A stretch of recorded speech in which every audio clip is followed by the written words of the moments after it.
Start है ना। आज हम लोग इस वीडियो में परागन के बारे में बात करने वाले हैं। परागन होता क्या है, लेकिन परागन जानने से पहले आपको जानना होगा कि जो मतलब पौधा होता है, पौधा का जो पुष्प होता है, पुष्प यानी कि फूल में कौन सा स्त्री जनन अंग है और कौन सा नर जनन अंग है, इसके बारे में सबसे पहले जानना होगा आप लोगों को।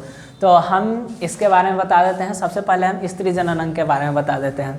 जैसे आप फूल देखिएगा, ये जो फूल होता है, तो फूल देखेगा, फूल में देखिएगा कि बीच में इस प्रकार से कुछ होता है, ठीक ना, इस प्रकार से होता है, नीचे फूला हुआ होता है। तो इस प्रकार का जो संरचना होता है इसको स्त्री जनन अंग कहते हैं। इसको क्या कहेंगे? स्त्री जनन अंग कहेंगे।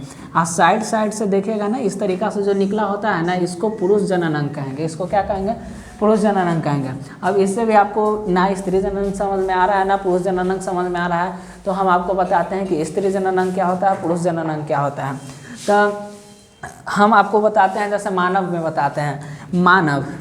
मानव जिस अंग के द्वारा नए संतान को उत्पन्न करता है उसी को कहते हैं कि वो मानव का जनन, मतलब कि जनन करने वाला अंग है। उसी प्रकार से पेड़ पौधा जो होता है ना, जैसे अपने जैसा नए पेड़ को बनाने के लिए एक अंग का उपयोग करता है। जैसे स्त्री का उसका अंग होता है, एक पुरुष का अंग होता है, लेकिन उसका एक ही पुष्प में होता है, तो उसी को कहते हैं स्त्री जनन अंग, उसी को कहते हैं नर जनन अंग। जैसे मादा जनन अंग होता है ना, जो इस प्रकार का संरचना पुष्प के बीच में होता है, इसी को मादा जनन अंग कहते हैं। यह 3 भागों में बटा होता है। सबसे पहला नंबर में होता है आपका वर्तिकाग्र, दूसरा नंबर में होता है इस तरीका का जो संरचना होता है तंतु में, मतलब इस तरीका का जो लंबा बेलनकार संरचना आया रहता है, इसको वर्तिकाग्र कहते हैं। और नीचे जो फूला हुआ भाग रहता है इसी को क्या कहते हैं? अंडाशय कहते हैं। इसी को क्या कहते हैं?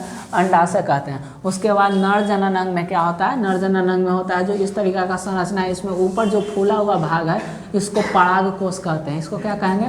परागकोश कहेंगे। और ये जो नीचे जो पतला तंतु में जो संरचना होता है इसको कहते हैं तंतु कहते हैं।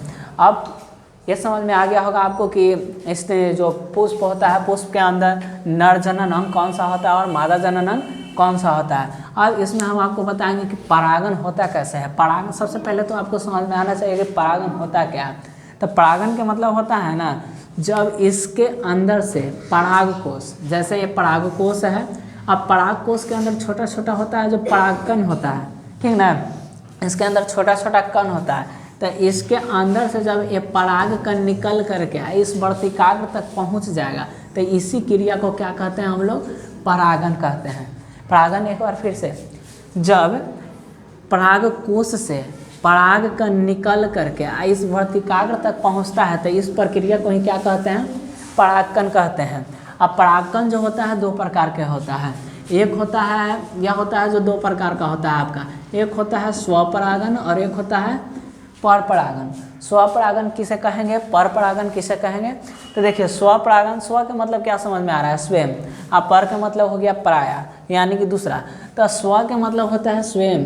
स्वयं मतलब जैसे स्वपरागन, जैसे ये फूल है, ठीक, ये फूल है, अब इसका परागकण निकला यहाँ से निकल करके इसी के फूल, मतलब इसी फूल के स्त्री वाला वर्तिकाग्र तक, इसी के वर्तिकाग्र तक पहुंच गया, तो इसको क्या कहेंगे?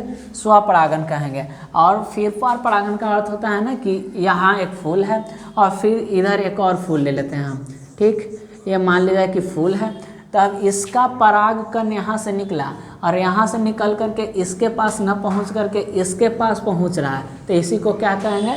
परपरागन कहेंगे। ठीक है, हम करते हैं।